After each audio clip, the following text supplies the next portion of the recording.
Welcome to the lounge. My name is Lee Harris, and this is the Lee Harris Show. Guys, I want to thank each and every one of you for stopping by. It is greatly appreciated. I am new to these streets, and from time to time, if you would like to stop by to see what we have going on and you like what we have to offer, please like and subscribe. I There's a lot going on in the world, in the entertainment news, the sports news, the politics news, and just the news in general. Okay, and if you're here for the nonsense and the buffoonery, as I am, then you're in the right spot. Okay, what's going on in Alabama? Okay, 8-year-old boy is robs and steals a car at gunpoint, and then sends the police on a high-speed chase.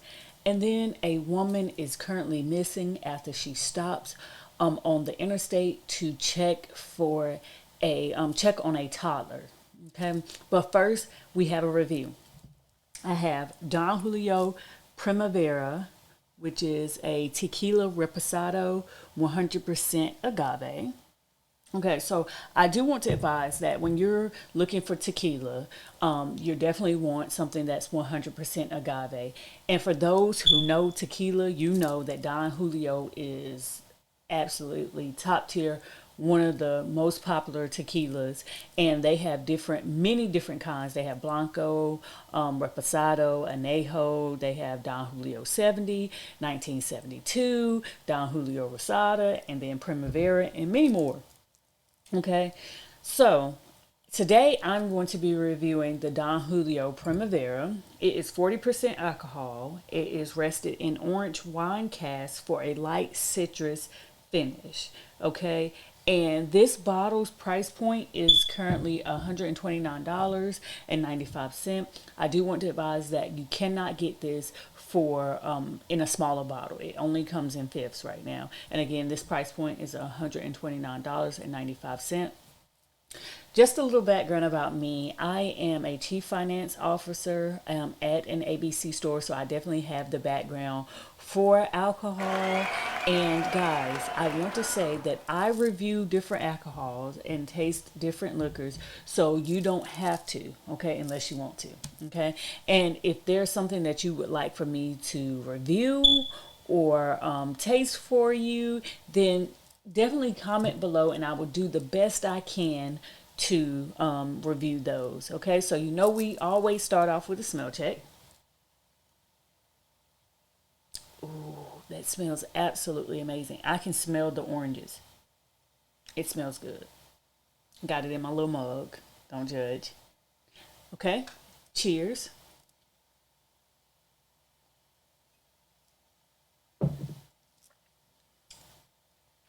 Ooh, nice, smooth. I can taste the hint of orange. It's not very overpowering. It doesn't burn going down. That is some good tequila. And honestly, I am not a big tequila drinker, but when I do like tequila, I like it for it to be smooth. I like it to go down easy, and that has all the flavors. I can taste that it was aged in an orange wine cask. Again, it's good, delicious. So what do I rate it? You ask. I would rate it a 9 out of 10. Okay. And the only reason why I rated a 9 out of 10 is because the price point. It's 129.95. Although it's good, but I have had other tequilas that are just as good, just as smooth at a lower price point, which Kevin Hart Grand Coromino, absolutely amazing, and it runs 50 something dollars. And then there's also some cheaper tequilas that are a little less than the Kevin Hart's that I would hopefully be able to review later on in later shows, but that are very smooth and good as well. So again, I rate this a 9 out of 10 only because of the price point. It is a little on the expensive side, but it's definitely good. It has great taste, great flavor, and it's very, very, very smooth. And you can't go wrong with Don Julio, okay? They have great product, and it's 100% agave, okay? So, on to the news.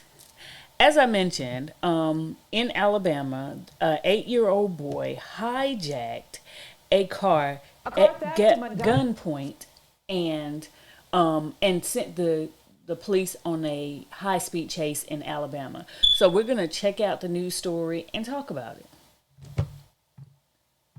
Leads to a police chase, and tonight NPD says the person responsible is an 8-year-old boy. What's more, police say that child driver was also armed and is now accused of a carjacking that was caught on video. A witness captured this video of the child driving off in the stolen car. We spoke to that person about what he saw. Anchor Sally Pitts with his firsthand account and new information from police.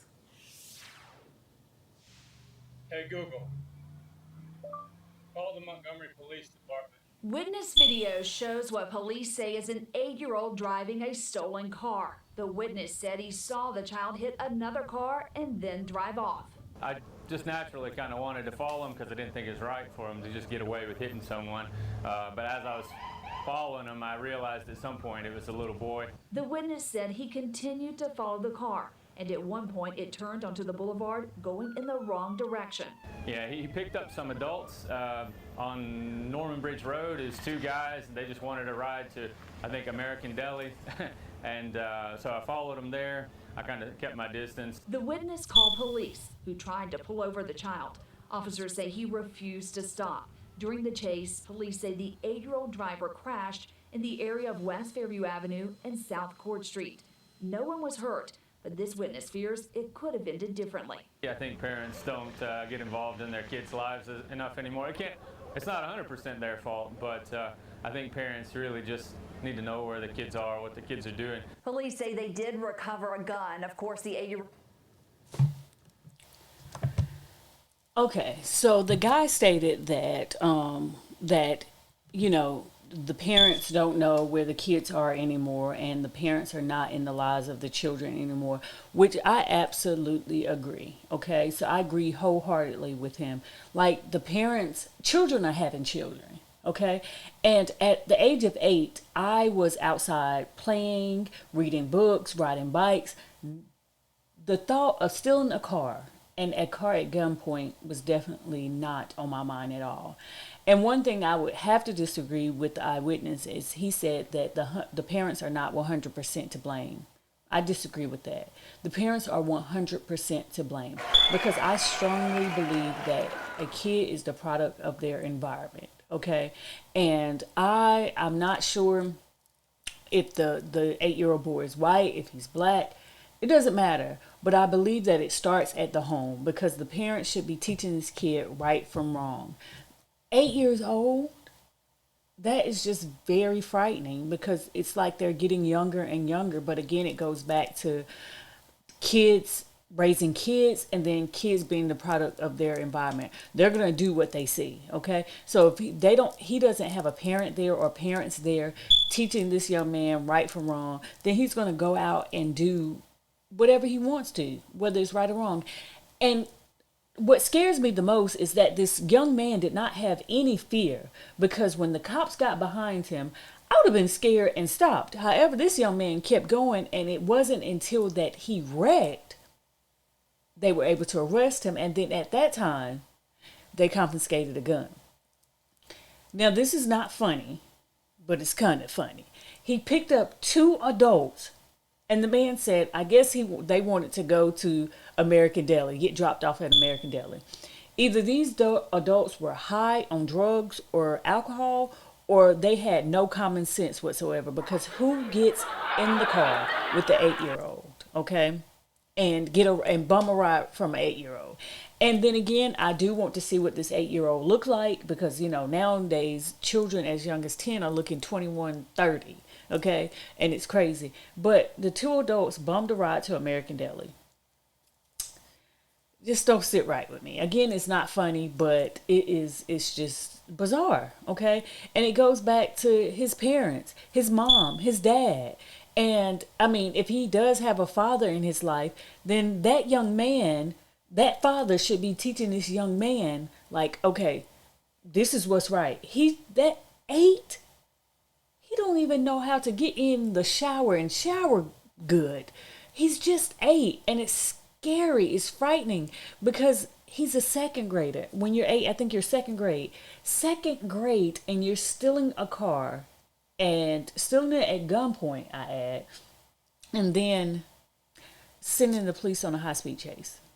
So that is just bizarre to me. And again, I blame the parents.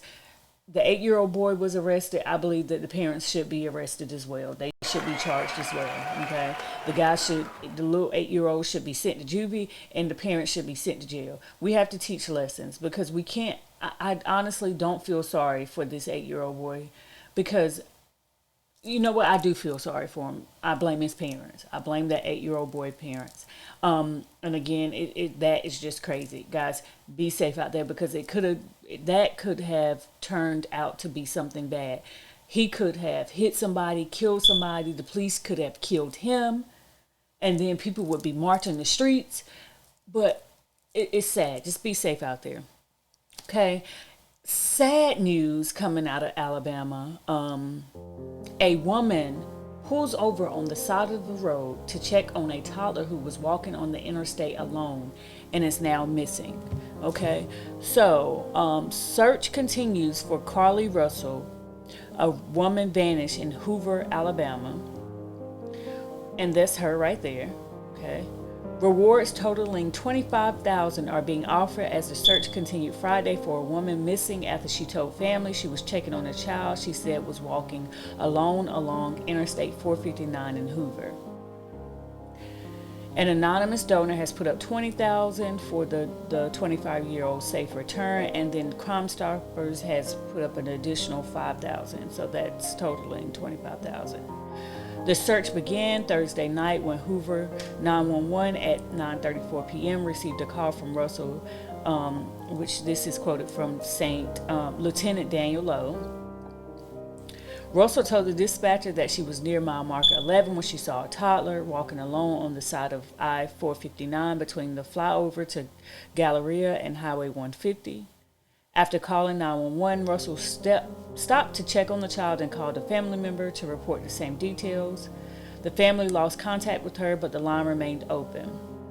Officers who were already en route to the location on the initial 911 call located Russell's vehicle and some of her belongings nearby, but were unable to find her or a child in the area. Hoover police have not received any calls of someone missing a small child. Authorities are not committing to any one theory in Russell's disappearance. Police said that on Friday today at a press conference. We are currently investigating every possibility, Lowe said. We're certainly leaving nothing off the table. He said they have received numerous tips from the community. Each tip is assigned to an investigator. We have myriad of resources, he said. Everything we have at the Hoover Police Department, in addition to our partners, is involved in the investigation right now. Russell's parents, Talitha and Carlos Russell, have been with family and friends throughout the day Friday, searching the area where the daughter was last seen. Helping them is Angela Harris. She's Anais Blanchard's mom, who is on the scene aiding the search. Blanchard, a 19-year-old Southern Union Community College student from Homewood, vanished in 2019. And then after a month after she vanished, she was found dead from multiple gunshot wounds in Macon County. According to Lowe, we are maintaining a very close contact with them in that process. Talitha Russell said her daughter left the Woodhouse Day Spa at the Summit, where she currently works part-time, and she stopped by a restaurant around 9 p.m. to pick up food for herself and her mother. Talitha Russell talked to her daughter at 9:19 as she was leaving the restaurant and heading to Hoover's home. She shared with her parents. At 9:36, Talitha Russell said that her daughter was on the phone with her brother's girlfriend when she was pulling over on the side of the interstate after saying she saw a child alone that appeared to be 3 or 4 years old. She called 911 when she pulled over. She got out the car. According to her mother, she thought that her daughter had let her guard down, thinking 911 would be there in a second. She said, my son's girlfriend heard her asking the child, "Are you okay?" She never heard the child say anything, but she heard our daughter scream. Talitha Russell said from there, all you hear on the phone was the background noise from the interstate. A Hoover police officer dispatched Carly Russell's report of a child alone on I-459, and they arrived within 3 minutes. Her car was open, the engine was running, and they found her phone on the ground along with her wig and her hat. Miss Russell's mother stated. Her purse was still in the car, her Apple Watch was in her purse, and her AirPods as well. Talitha Russell said a tip was called in from a trucker who was traveling along I-459 at the time of Carly Russell's disappearance. He saw her car, red car with the door open, and he saw a gray car with a tall brown-skinned man with khaki shorts on leaning over the car. The police did find some tire tracks in the grass. They said because it was not a muddy area, they were not able to determine what type of vehicle it could have been. Carly Russell attends Jeff State, where she is studying to become a registered nurse. She has a bachelor's degree in psychology from AUM. Russell is a black female, 5 feet 4 inches tall, and weighs between 150 and 160 pounds. She was last seen wearing a black shirt, black pants, and white Nike shoes. That saddens me. It saddens me because this young lady, 25-year-old Carly Russell, stopped on the side of the road because she saw a 3 or 4 to 5-year-old toddler and alone. And it saddens me because, my first instinct would, if I saw a toddler on the side of the road, would be to stop and see what was going on. And in this case, I'm not sure what happened, or if it was a setup, but I definitely hope that this young lady is brought home safely and she's found alive, because I can't even imagine what her parents are going through. And guys, send your prayers, because I really, really hope that this was not a setup for this young lady and she is found alive and she comes home safe. Okay, so send prayers out to her family, and hopefully this young lady, I'm being hopeful right now that she comes home safe. And for anyone who has any information or seen anything, please call the police and provide the information. Okay, guys, thank you again for joining the show. I will be dropping videos every night at 9 p.m. and hopefully in the near future, for one of my lucky listeners, loyal listeners, is able to join the show, and we discuss topics on the podcast, important topics, or any topics of their concern or would like to discuss. Hopefully we can get them on the show and they will be able to join me. Guys, again, I thank you. I appreciate you. And until next time.